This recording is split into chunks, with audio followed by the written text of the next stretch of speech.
Let's make some roasted cabbage steaks. What we've got over here, we've got a sheet pan. We've cut these cabbage steaks. No, they're not perfect.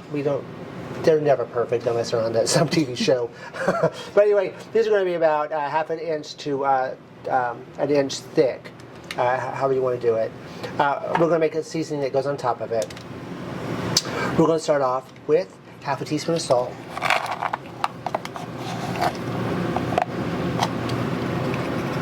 We're going to do 2 teaspoons of smoked paprika.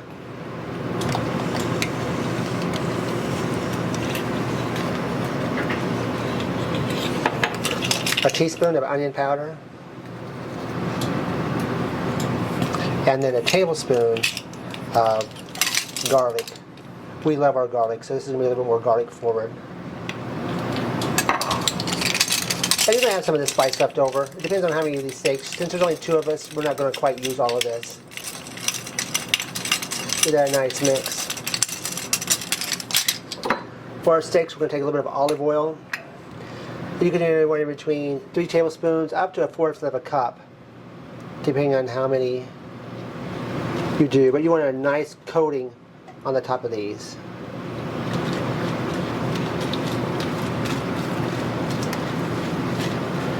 Each one.